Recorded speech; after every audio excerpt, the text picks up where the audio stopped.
In tonight's episode, I'm going to be telling you all about my trip to the Open. Yes, that's right, the Adipose and the lovely TheAdiposeTV went to see the final day of the golf tournament up in Scotland this weekend, and I've made this video to tell you all about it. I'm going to be talking about what we saw, what the experience was like, whether you should go to a golf tournament. We'll talk a bit about Edinburgh, and while you're doing that, we're going to watch a little bit of footage from Everybody's Golf World Tour on the PS3 as well.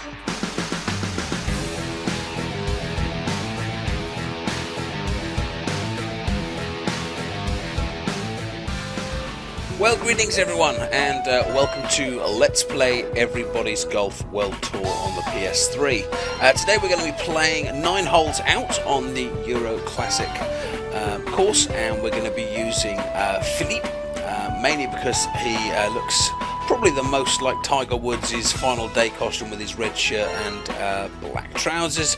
We're using the Infinity Special clubs, which is quite an advanced one, and the grass cutter ball, just in case we get stuck in the rough. Now, I do prefer the traditional shots, but for the sake of looking cool on the video, we'll be using the advanced shots today. We've got a random caddy, but it happens to have given us a nice Scottish one. And the reason I have chosen the Euro Classic one is because, and in fact the reason I made this video at all, is because me and the lovely TheAdiposeTV, my wife, went to the Open on Sunday just gone. And for those of you watching this video months and months in advance, this was the Open 2013 at Mirfield in July. Now, I thought I'd love to share my experience with you guys, and what better way to do that than to have a little bit of golf footage. And the other reason I chose to play Everybody's Golf rather than one of the Tiger Woods variations, perhaps more the, in quotes, realistic ones, is because for the first time in quite a few years there is a new Everybody's Golf game coming out on the PS3, probably tomorrow for the UK, which is where I live, probably today for the Americans, and it's already out for the Japanese. For some reason this particular franchise has different names depending on where you live. If you're in the EU, it's Everybody's Golf, and this particular one is Everybody's Golf World Tour, which was quite close to being a launch title, I think. If you live in America, then it's known as Hot Shots Golf, in which case this is Hot Shots Golf Out of Bounds. And if you live in Japan, it's got some more unusual name, Minna no Golf 5, or something like that. And the franchise has continued after this, but it's mainly continued on the PlayStation Portable and the Vita. But they've decided they're going to port the Vita one to the PS3, soup up its graphics a little bit to get it to 1080, so I'm very much looking forward to that. So this video is kind of a little bit of a preview of that, as well as talking about my experiences in the Open. Like I said, we're playing 9 holes. I haven't actually played for a while, so do excuse me if I don't play especially well. But as always in these games, it tends to be the putting that really makes the difference between parring and birdieing, and this particular course, the Euro Classic, has quite tricky greens. Not as nasty as Crown Links or anything like that, but there tends to be a consistent curve. Hence why I missed that one a little there. So me and the lovely TheAdiposeTV went up to Mirfield for the final day, the championship day of the tournament, which we'd never ever done before.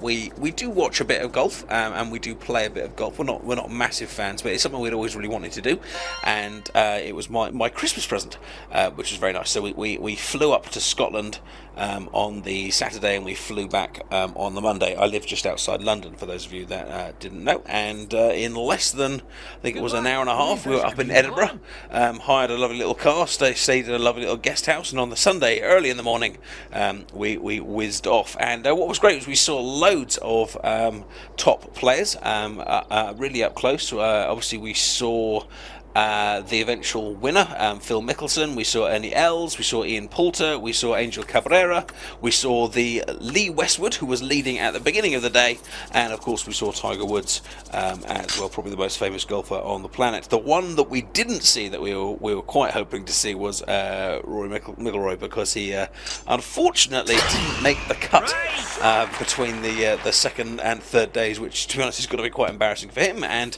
a bit disappointing for us, as it was we were we're hoping to see kind of the biggest names in golf. If you've never been to a golfing tournament, it is a real experience, especially being on one the size of that. It was, but by size of that I mean the scale, the amount of people there, and the amount of kind of media attention there. There are cameras everywhere.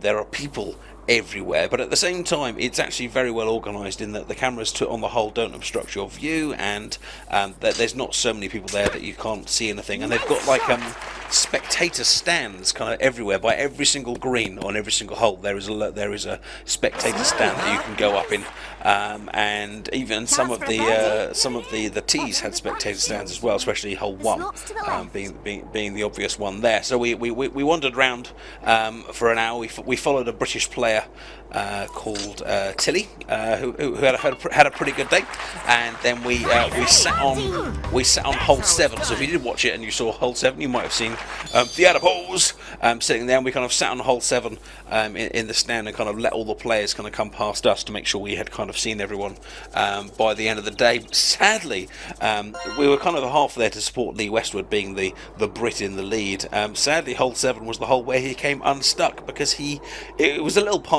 par 3, not especially tricky, and most players parred it, but Lee Westwood set himself straight into one of the deepest bunkers I have ever seen.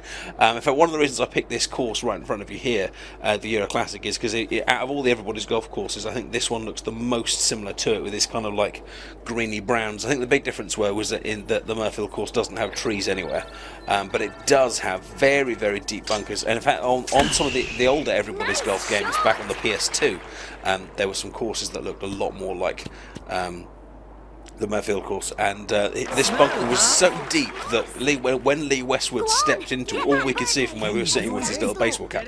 And Lee Westwood is a big guy, so the fact that we couldn't see him was quite scary. And he dropped 2 shots there.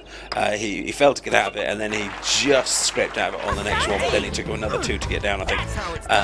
And whilst that wasn't the end of the day, it was kind of the beginning of the end, as that put him back to 0, and then he dropped another couple here and there. It was a bit unusual in terms of pars, we felt, because the best players, the winning players, finished on about par. I think the eventual winner, Phil Mickelson, finished the whole championship something like -3, which really isn't very much, bearing in mind a lot of tournaments finish on -5, -6, -7, -8. So I think it was a very, very harsh par on that particular course. It was funny kind of being there, seeing all the spectators, because obviously there's a lot of people there making. They do make quite a lot of noise. People cheering, people chatting, all that kind of stuff. And there's these little marshals there who are probably all nice retired people getting a bit of extra money and enjoying watching the golf, with these little like quiet signs. You might have seen them on TV, but it's a bit like a baton with the word quiet written in huge letters, and then the word please written in tiny little letters at the bottom. So every time a player's about to take a shot, you get these things kind of waved in your face. Except, bless him, there was one guy that had lost his quiet baton, so all he could do was wave in the face of the spectators when they were making noise. I don't know if I've compensated for the wind correctly here. It's quite far. Oh no, I overcompensated for it. I thought I was going to pull left because I was on an upward slope, but apparently not. But if I chip this with a nice iron, I think I can probably maybe not get it in, but certainly still get it very close. I don't think that's going to be the end of the world here. One of the things that we found, being actually kind of on the ground at the golf course, is that it was very, very difficult to keep track of all of the action all over the course. There were scoreboards around, but obviously scoreboards aren't the same as actually seeing what's going on. So you'd hear a kind of massive roar of the crowd from somewhere on your left, and then you'd look up at a scoreboard and see that so-and-so player had done a birdie. But of course, you didn't see the shot if you weren't there. And there was a wonderful little string where Ian Poulter I think he got 4 birdies in a row, or 5 birdies in a row. It was something very impressive, especially as how difficult this course was. And there was this huge cheers kind of going on one after the other, and we were kind of frantically looking around, kind of going, "What's going on? What's going on?" And it was a brilliant experience being there, but I wouldn't necessarily say we saw the whole tournament. We saw we saw some players playing certain holes, and we got to follow certain people at certain places. But we gave up on the 18th in the end before the whole championship finished. Obviously, everyone went to go to the 18th hole to kind of watch the winning player win, and we kind of left a little bit too late, and we couldn't really see anything, so we skedaddled out a little bit earlier to go and get a nice Mexican na miel. But it was cool. So I guess in some ways you almost want the combination of being able to be there and watch the TV at the same time. And lots of people had the old radios with the headphones in their ear, kind of listening to the commentary as they kind of went around, which is quite cool. They had loads of signposts all over the place for the app. The open app, saying you could get up to date news and things like that, but it must have been so far into the sticks in Scotland that there wasn't actually any 3G coverage anyway. So we repeatedly checked our phones and couldn't see anything. Let's do it. So couldn't see anything about it. But it was actually really, really well organised. There's not much parking there, so what you did is you parked in a field about 15 minutes drive away, and then you had these little park and ride buses.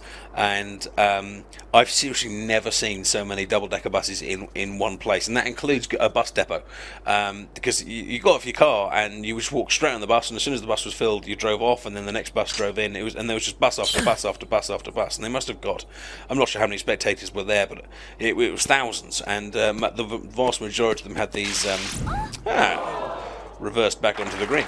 The vast majority of them had these did this park and ride thing, and there was basically no queuing. You walked straight into the buses and off you went. And I think at one point we tried to get a photo of it, but we failed. There was something like 12 decker buses all in a row going down this kind of country Scottish road, and it was a truly bizarre sight. But it was cool, really well organised, and it was quite expensive. I think the park and ride was like 15 quid, so you did have to pay for it. But at the same time, they moved us around quite professionally, which is good. The food was pretty decent. We had some nice fish and chips, although I did have a bit of a panic attack when I thought I had sprinkled sugar on it instead of salt. But in my defence, it was a very vague-looking pot, and I just assumed it would be salt. But luckily it was salt, so it was fun. And then after watching the tournament, we went off into Edinburgh, which we had never been before. Now, I maybe I'm wrong, but maybe I just don't spend enough time in London. But Edinburgh's really obsessed with strip clubs, and I'm sorry if you're a little kid, maybe this is your time to log off and go and watch like Bambi or something like that. But Edinburgh has a lot of strip clubs. We were just kind of walking down to try and find a nice restaurant, and we must have walked past 6, 7 maybe, and in a couple of streets, plus lots of kind of rather seedily named pubs as well. There was a pub called Dirty Dick's, which was a little bit awkward, and there were lots and lots of posters up for the visiting Thai ladyboys who are coming in a month or two. I mean, I'm not particularly objecting, but it was noticeable just how many of these kind of things that there were there. The other thing about Edinburgh was that it was very beautiful on one side and very kind of dirty on the other. It's like a city of two halves. The lady at the guest house was telling us there's like an old town and a new town, and it really does feel like that, except it's like, I think it was like the old town was actually the nicer bit, like the kind of more classically built bit.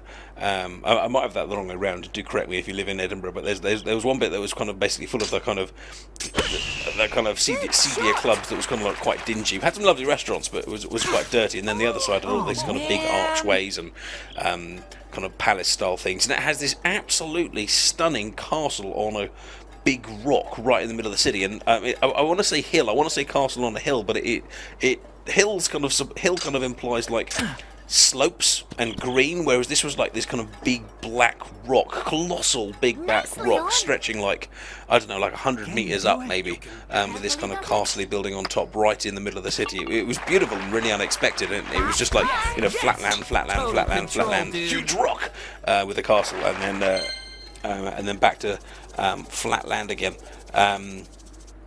But back to the golf. Lots of people lots of the players were complaining in the first few days about slow greens, saying that the course would be underwatered, and we did actually see a few players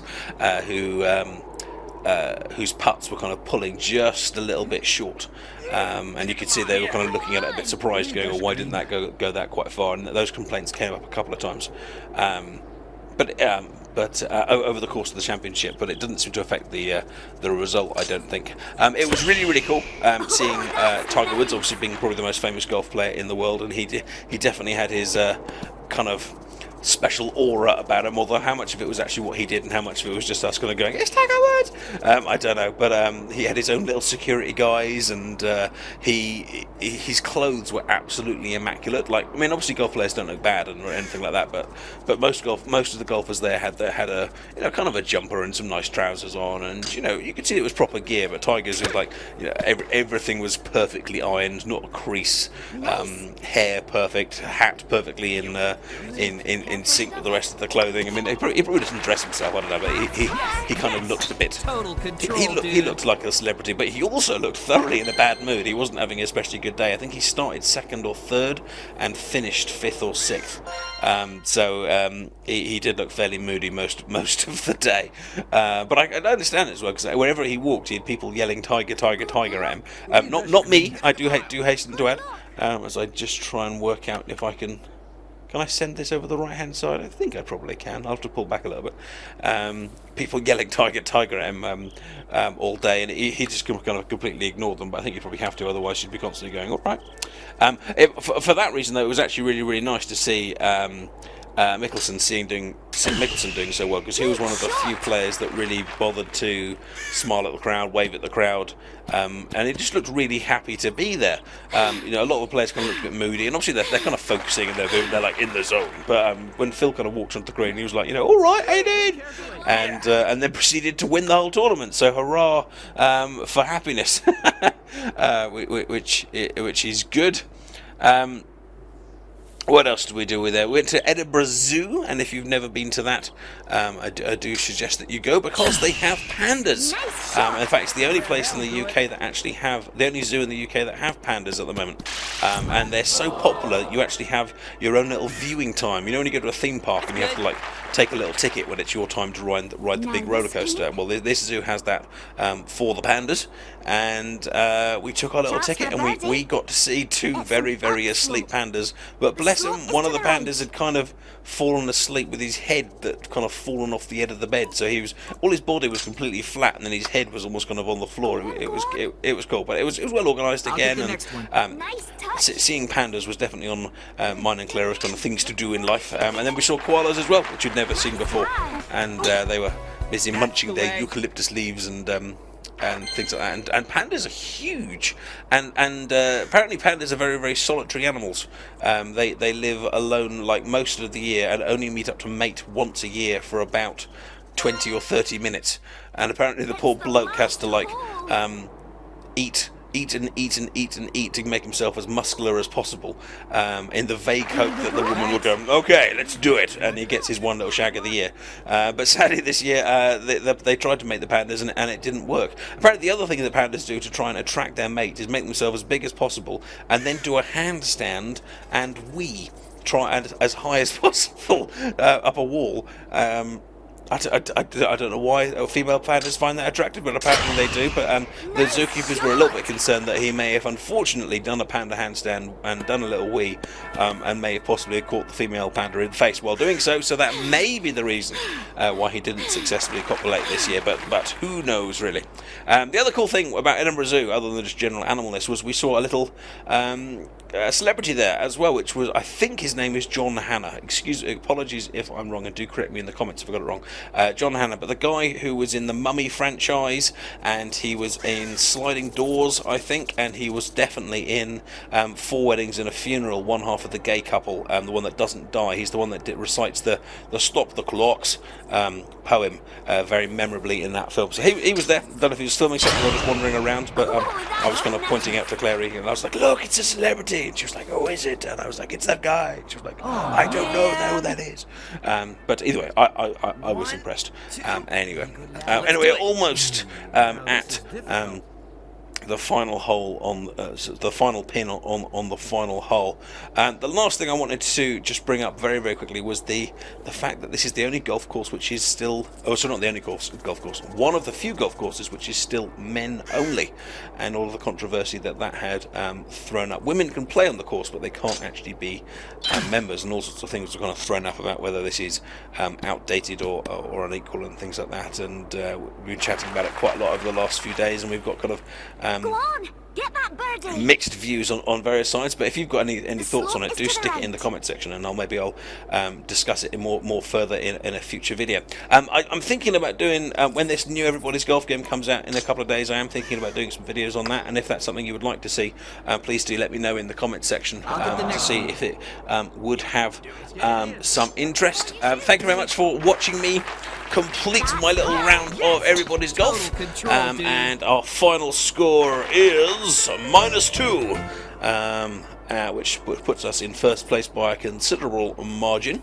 I'd love to get back into playing this game multiplayer online, but it's got a huge download to get it working multiplayer, which I can never quite bother to do, and also I think it's so old now, there probably many players playing it. So, but I will definitely be online for the new one that's coming out. So if you want to get involved with maybe doing some multiplayer tournaments and things like that, do let me know. Maybe film them and put them up together. Thanks a lot for watching. Hope you have found this little overview of the Open interesting, and have enjoyed the little Let's Play of Everybody's Golf. Do subscribe to the channel if you haven't already, and do check out all the other tutorials and Let's Plays and stuff I've got on the channel. Take care, and I'll see you soon.